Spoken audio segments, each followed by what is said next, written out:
Meet him. Please allow him to be a member that he is. Thank you. Carried. Mr. Speaker. What is your point of order?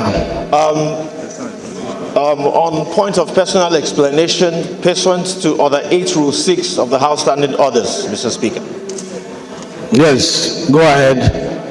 Mr. Speaker, I would like to rise and speak very briefly concerning the incident that took place on October 27th of 2024 involving myself and a citizen, Mr. Stephen Abuetsaya, an e-hailing cab driver. What began as a misunderstanding regrettably escalated into actions and remarks that do not reflect the values that I hold dear, nor those that I am. Chairman CBN, you're having another parliament there. As a member of the esteemed House, I deeply regret my words and actions that occurred at the heat of the moment, and I take full responsibility for how this exchange has impacted on the citizen, Mr. Abuetsaya, his family, and the entire public. I acknowledge that I am human, thus infallible. And in recognizing the significance of the role as a public servant, I am mindful of the weight of my words and actions and how they may have affected those that I represent. Since the incident, Citizen Abuetsaya and I have engaged in alternative dispute resolution methods, and I am pleased to inform this Honorable House that we have reached a respectful and constructive resolution. Additionally, my sincere apologies to the leadership of the House, my honorable colleagues, and the entire National Assembly as a whole for any deficit of goodwill that this particular incident may have caused.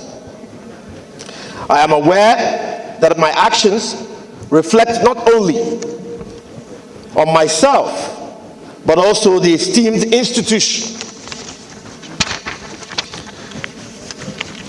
the trust that the public places in us. This experience has served as a humbling reminder of the need for restraint and self-control, particularly in challenging situations. Mr. Speaker and honorable colleagues, this your personal explanation looks like a lead debate. It's like an essay. Mr. Speaker. Okay, go ahead. Go ahead. Mr. Speaker, I'm speaking. Mr. Speaker, am I protected, Mr. Speaker? Go ahead. Mr. Speaker, this experience has been especially disheartening as it stands in the contrast to the positive strides that we have made in my constituency of Aba North and Aba South, particularly in the areas of health, education, and empowerment. Nevertheless, it serves as a teachable moment, Mr. Speaker, for all of us in public office that is held in high standards. Mr. Speaker, honorable colleagues, I just want to state once again that I am human. Even though there was things were said,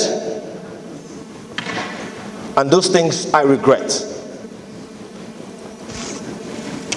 I apologize to all Nigerians. Regardless of the provocation, there should be no reason why I should react in that form. So I want to use this opportunity to appeal to all Nigerians. Let us let what has happened remain in the past, and let us forge forward. Thank you once again for giving me the opportunity to tender this apology, Mr. Speaker. Thank you. Thank you. Representing the very good people of Ikorodu Federal Constituency. Mr. Speaker, our elders always say that the day we stop learning is the day we die.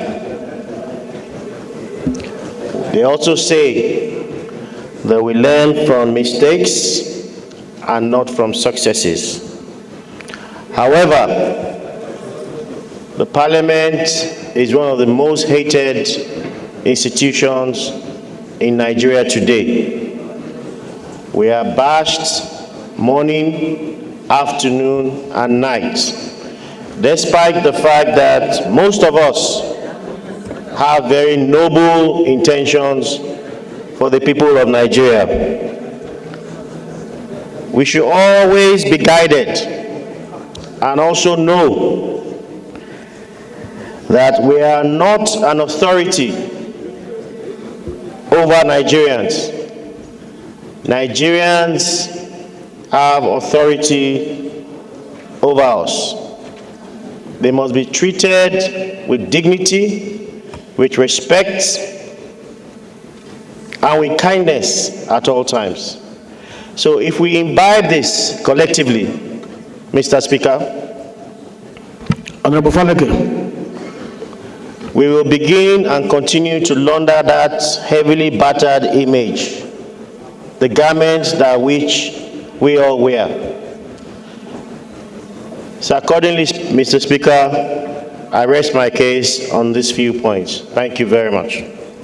according to our rules, we cannot act according to what everyone wants us to do. We are guided by our rules, and our rules remains that if at any point we feel that the integrity, the dignity of the Parliament, has been threatened, has been scratched, we investigate through our internal structure in the eyes of principles of natural justice, which is audit ora partem, which is let both parties be heard, which is fair hearing. That is what we put in our rules. It is not good for us to judge, ahead of time and take rash decision. Therefore, in line with the prayers of the leader of the House, that this matter be referred to the Committee on Ethics and Privilege for him to be heard. His appeal was very emotional, very touching, shows remorse. I was touched hearing it from here, but that is not enough. I know you were touched as well. I know Nigerians watching him have seen a man that is remorseful, but our rules must be complied with. That our rule is that he should go and sit with our Committee on Ethics and Privileges. They will hear him and then report back to the House for us to take a decision. That is the ruling of the House.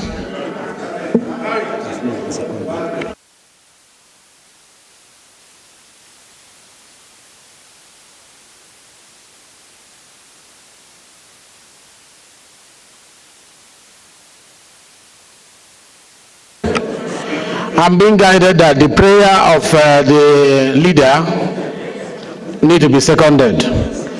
I need it to be seconded. Leader, please. Instead of going into suspension like everybody in Nigeria wants us to do, for us to apply our rules and the House rules. Those in support of this say aye. Those against say nay. Those who support that this goes to House Committee on Ethics and Privilege, say aye. Aye. Those against, say nay. Yes, the ayes have it. Matter is hereby referred to Committee on Ethics and Privilege to look at it and get back to us in 2 weeks. Thank you. Kanam Federal Constituency. I'm from Plateau State. Mr. Speaker, I rise under Order 8, Rule 5, to enable me move this matter of urgent public importance on the brutal killings and murder of Nigerian citizens from my own local government, Kanam local government of Plateau State, in Oka, Anambra State, and to equally seek the leave of the House to suspend any other relevant rule to enable me, any other relevant rule of the House to enable me move this motion. I so move, Mr. Speaker.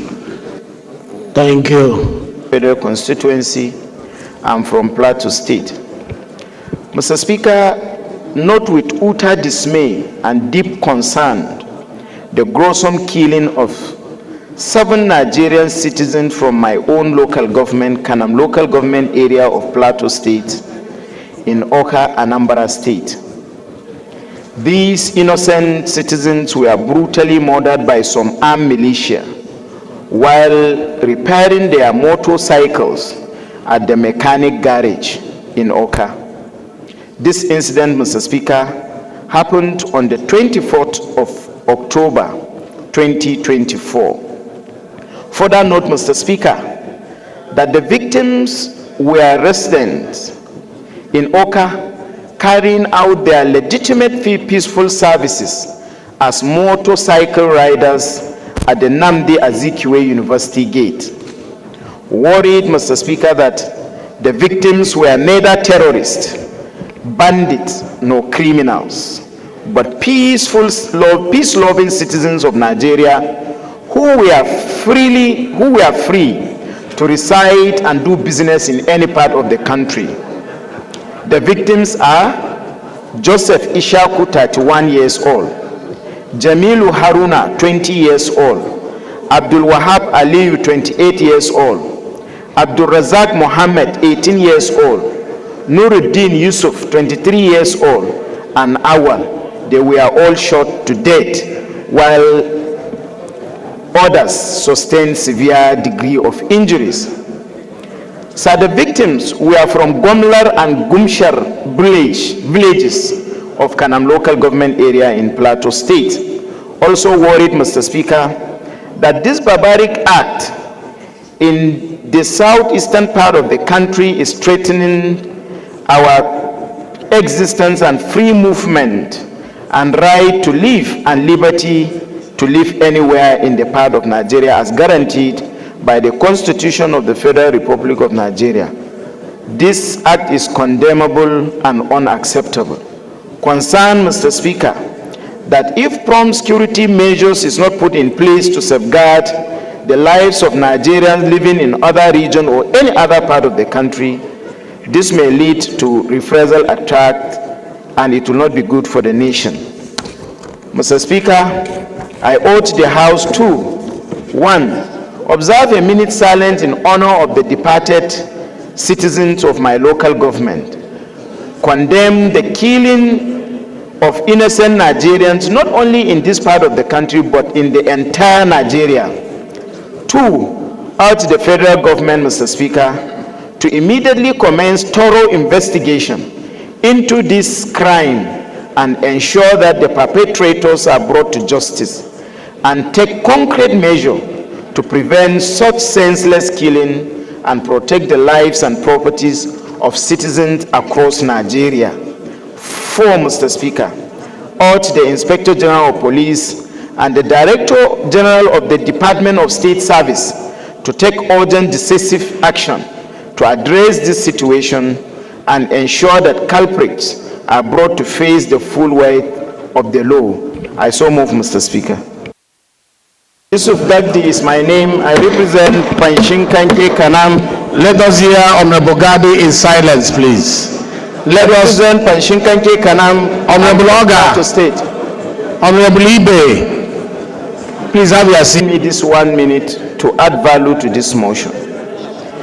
I hope the message in the motion, which was carefully crafted without any accusation to specific individual, is being sent. But to overemphasize security matters, Mr. Speaker, I think we need to do more than what we are doing to ensure the safety of the Nigerian people. This is not my nature on the floor of the House, as this motion was drafted to come and speak for my constituents here, to show that it's not limited to Southeast. Just yesterday, as a polygamous family, Mr. Speaker, my mother-in-law was shot to death in Plateau State. It goes to say that we must take security situation very serious, irrespective of the region that those things are happening. Mr. Speaker, Nigeria all over, there is one form of injustice regarding to killings of human life or another. And the primary strength of our constitution, like the first person that moved a matter of urgent public importance cited, is for us to ensure the safety of lives and properties of our own citizens. Mr. Speaker, I wish we take this resolution very serious and ensure there is peace all over Nigeria. Thank you and God bless you, Mr. Speaker. To lend my voice to commend the mover of the motion, speaking against these incessant killings in every part of the country. But just by way of information, it's unfortunate that the killing at the Nnamdi Azikiwe Stadium, University, happened to people from Plateau State. But the information, Mr. Speaker, at our disposal was that it was a cultist fight. And I was going to make an amendment to the prayers that the police need to do everything to ensure that we quell the activities of cultists in this country, because they are almost everywhere. They are in the Southwest too. So the police need to go hard on them and ensure that they bring them to justice. Thank you, Mr. Speaker. Thank you very much. Making effort, we appreciate them, but more need to be done. It's affecting everyone, including the security agencies. Let's hear Honorable Eshet. You want to say something? That is the final one on this before we vote. Dogu one. Mark Eshet is my name, speaking for the good people of Uyo, Uran, Sadatai, and Ibe Federal Constituency. Mr. Speaker, I'm from Akwa Ibom State, the only state in the Nigerian airspace you can find. Mr. Speaker, the issue of insecurity in this country and the discussion in these hollow chambers is becoming very, very monotonous.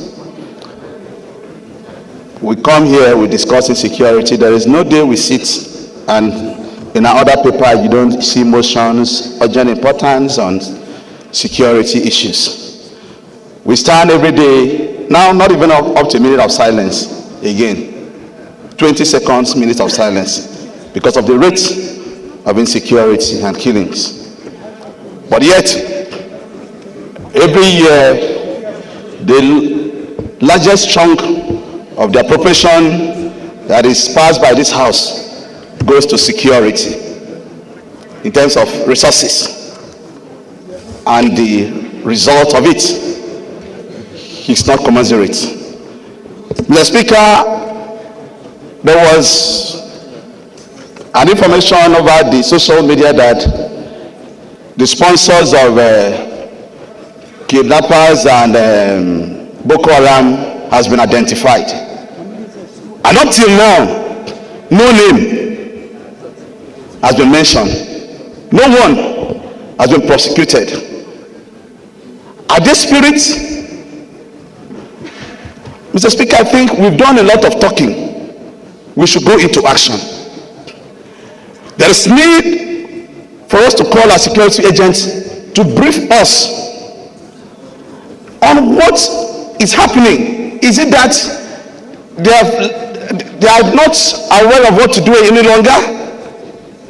Because on our part as legislators, we have done what we are expected to do. There is no request that comes to these hollow chambers in terms of security that we don't give it urgent attention. But yet, our constituents are being slaughtered, are being murdered, and butchered on a daily basis.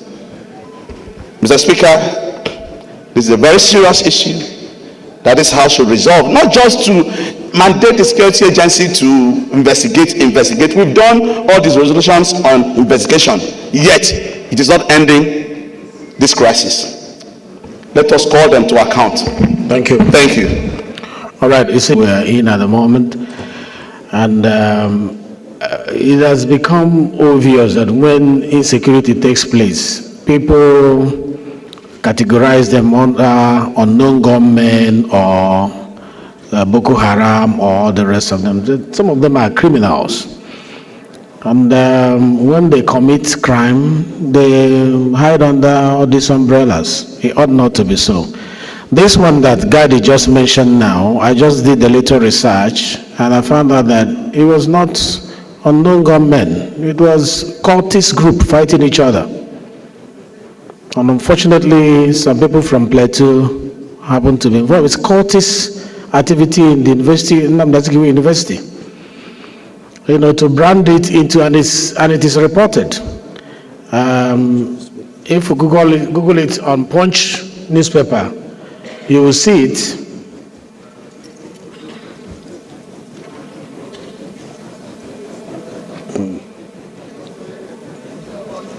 So it is on, the police has come to say that the incident that happened was cultist group fighting each other. So while we blame it on police, we blame it on army and all the rest of them, we should also speak to our children in school. If you go to Punch newspaper 25th of October, you will see it well explained there. When we send children to school, it's for them to learn, not for them to learn how to harm each other. And then you blame it on government for insecurity. So the security agencies have a role to play indeed, but as parents, we also have a role to play in this fight for securing this country. It's not just what government will do alone. Let it start from home. Let it start from the classroom. So that is what I want to say there. But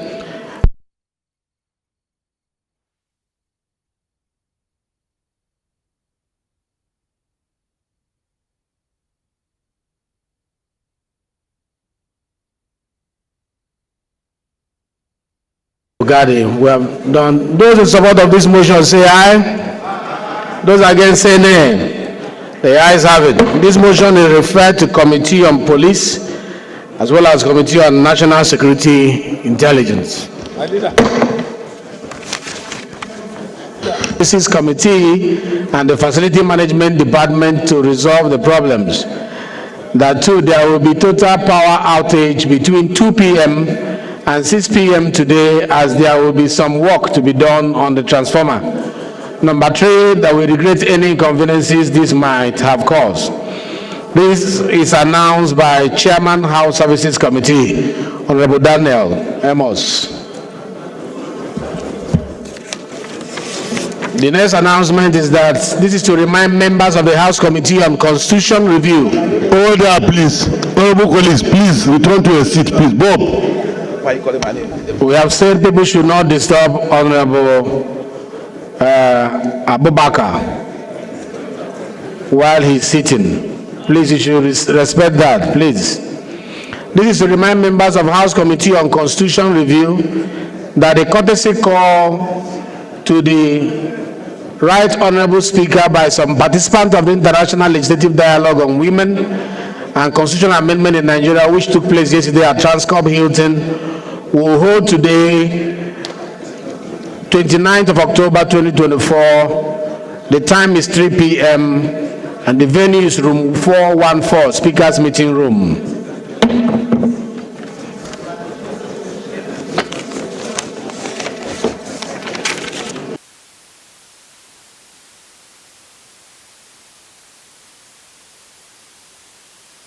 Is on Order 12, Rule 15. Order 12, Rule 15. With your kind permission, Mr. Speaker, I would like to read. Please read. More than one bill on the same subject matter may be introduced, but when the second reading of a bill has been agreed to or negatived, the question shall not be proposed for the second reading of another bill of the same subject matter during the same session. On the order of the day relating to such a bill being read, the Speaker shall direct that the bill be withdrawn. Mr. Speaker, honorable colleagues, last week, precisely on the 23rd of October 2024, the ninth order of the day was the bill that shares the same subject matter with the bill in question. Which bill in question? The bill you just read, which is the... But you would have allowed me to finish reading the bill. I've not even finished reading the bill. It's on the other paper, Mr. Speaker. Yeah, but allow me to finish it because the owner of the bill has stepped it down. Our procedure is that you finish it and you say by order of the House, the bill has been stepped down, not midway. Thank you. The noble honorable members study the bill and have adequate information for debate. The invitation to Honorable Abiante to lead the debate on this bill has been dropped by him. He approached the chair that he will not be around to take this bill, that he wished to step down the bill. So this bill is stepped down by order of the House. Point of order, Mr. Speaker. You are to withdraw that bill. He does not have the power to step down his bill. No, he does not have the power to step down this bill because stepping down the bill means the bill is not dead. It simply means he will take it again. But what the rules of the House says that the bill will be completely withdrawn and never to be presented again. Well, he has approached the chair to step down his bill. We have stepped down his bill. If he presents it again tomorrow and it's in the House and you want to debate whether or not he has the right to withdraw the bill that he proposed, I think the first right of refusal or right of refusal will be given to him to debate it with you. Now in his absence, I don't think it will be fair to debate in his absence. You are ruled out of order. To establish the Armed Forces Farms and Ranches Scheme to enhance food security, promote economic diversification, and for related matters, should be read a second time. I so move, Mr. Speaker.